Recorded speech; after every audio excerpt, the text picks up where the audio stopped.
अब प्रश्न ये उठता है कि गंगा और यमुना में कौन मुख्य नदी है। जैसे प्रयागराज के पास आप देखेंगे तो ऐसा कहा जाता है कि यमुना गंगा में मिल जाती है, तो यमुना गंगा की सहायक नदी हुई। लेकिन कई स्थानों पर आप देखेंगे तो गंगा की गहराई काफ़ी कम है, यमुना की गहराई ज़्यादा है। प्रयागराज के पास आप पहुँचेंगे तो आपको कई बार ऐसा भ्रम हो जाता है कि मुख्य नदी यमुना है, गंगा हो सकती है सहायक नदी है। और कई बार आप लोगों ने भी पूछा कि ऐसा क्या कारण है कि प्रयागराज के पास जब यमुना और गंगा का संगम होता है तो इसके आगे गंगा नदी कही जाती है, यमुना क्यों नहीं कही जाती। कुछ कारण है इसके पीछे। कुछ कारणों में हम एक तो धार्मिक कारण को हम प्रभावी मान सकते हैं कि धार्मिक दृष्टि से गंगा नदी ज़्यादा महत्वपूर्ण है, यमुना नदी का महत्व गंगा नदी के बाद आता है, पहली चीज। दूसरा, गंगा नदी इसलिए मुख्य नदी है क्योंकि गंगा नदी की औसत गहराई यमुना की तुलना में अधिक है। गंगा नदी की औसत गहराई लगभग 15 से 16 मीटर मानी जाती है, जबकि यमुना की औसत गहराई 10 से 12 मीटर लगभग मानी जाती है, और कहीं कहीं पर यह गहराई तो इससे भी कम है।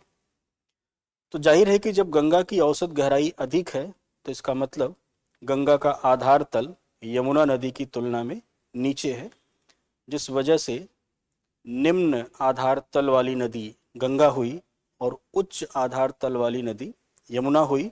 तो उच्च आधार तल का जो जल है वो निम्न आधार तल वाली नदी अर्थात गंगा में आकर मिलती है। तो हम कह सकते हैं कि यमुना नदी सहायक नदी होगी और गंगा नदी मुख्य नदी होगी।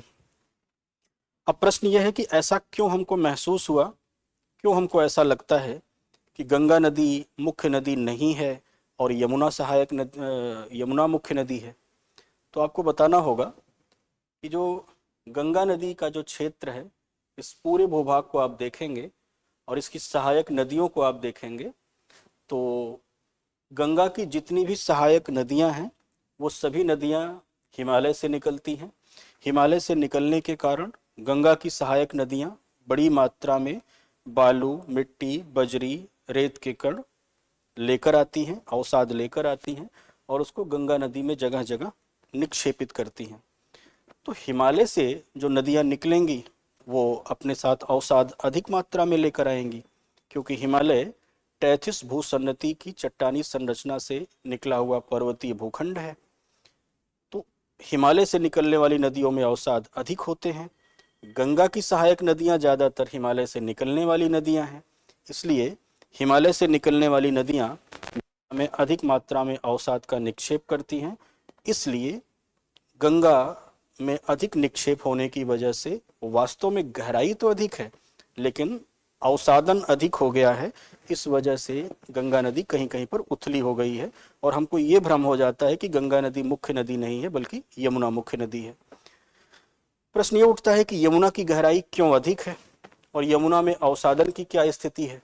तो आपको बताना होगा कि यमुना नदी में जो ज़्यादातर सहायक नदियां हैं वो सहायक नदियां ज़्यादातर प्रायद्वीपीय पठार से निकलती हैं। जैसे यहाँ पर चंबल और उसकी सहायक नदियां यमुना में मिल रही हैं, बेतवा नदी सहायक यमुना में मिल रही है। तो अब आप एक चीज़ देखिएगा,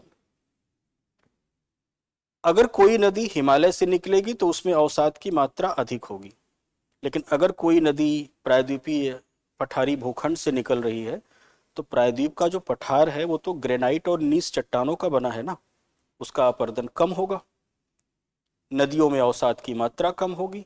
और वही सहायक नदियां जब यमुना में आकर मिलेंगी तो कम मात्रा में अवसादन करेंगी, निक्षेप कम मात्रा में करेंगी, तो यमुना की तली भरेगी नहीं, यमुना की गहराई पर्याप्त मात्रा में बनी रहेगी।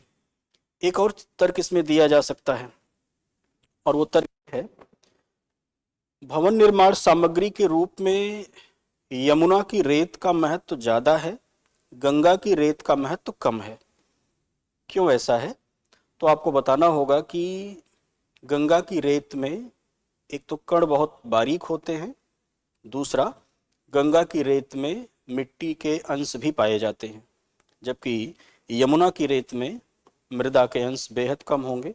मोटी बालू होती है जो भवन निर्माण सामग्री के रूप में ज़्यादातर इस्तेमाल की जाती है। तो बालू का निष्कासन यमुना नदी से निरंतर होता रहता है। तो एक तो अवसादन कम हो रहा है यमुना नदी में, और दूसरा, यमुना नदी से बालू का निष्कासन भी ठीक ठाक मात्रा में हो रहा है। तो यमुना नदी की गहराई पर्याप्त बनी रहती है। गंगा नदी में अवसादन अधिक हो रहा है, बालू का निष्कासन कम हो रहा है। तो इसलिए गंगा नदी में अवसाद अधिक भर गए हैं और जगह जगह से हमको ऐसा लगता है कि गंगा नदी मुख्य नदी नहीं है बल्कि यमुना मुख्य नदी है, जबकि ऐसा नहीं है। मुख्य नदी गंगा ही है और यमुना उसकी सहायक नदी है। तो निष्कर्ष के रूप में अगर आपसे कोई पूछे तो आप क्या बताएंगे? तो आप ये बताइएगा कि पहला कारण, गंगा का धार्मिक महत्व अधिक है, यमुना का धार्मिक महत्व कम है। इस दृष्टि से देखा जाए तो गंगा मुख्य नदी है, यमुना उसकी सहायक नदी होगी। दूसरा, औसत गहराई के मामले में यमुना की गहराई कम है, गंगा की गहराई अधिक है। इस लिहाज से भी गंगा मुख्य नदी है, यमुना उसकी सहायक नदी है। अवसादन अधिक होने की वजह से गंगा की तली जगह जगह से भर गई है। बालू के निष्कासन होने की वजह से यमुना की तली पहले भी गहरी थी, अभी भी गहरी है। लेकिन मुख्य नदी हम किसको मानेंगे? हम मुख्य नदी मानेंगे गंगा को। एक और तर्क दिया जा सकता है, बैक्टीरियोफेज।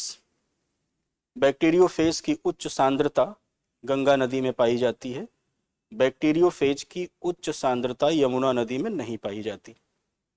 बैक्टीरियोफेज के कारण ही गंगा नदी का जल एक लंबे समय तक शुद्ध और दुर्गंध मुक्त बना रहता है और शुभ कार्यों में उसका इस्तेमाल हम करते ही हैं, जैसे पूजा इत्यादि कार्यों में। तो इन सभी आधारों पर हम देखेंगे तो हम ये पाते हैं कि उत्तर प्रदेश में और अपने उद्गम से लेकर मुहाने तक गंगा मुख्य नदी है और यमुना उसकी सहायक नदी है, जो प्रयागराज में आकर गंगा से मिलकर समाप्त हो जाती है। Thank you. अब एग्जाम की तैयारी को और बेहतर करने के लिए हमारे चैनल को लाइक, शेयर और सब्सक्राइब करना ना भूलें।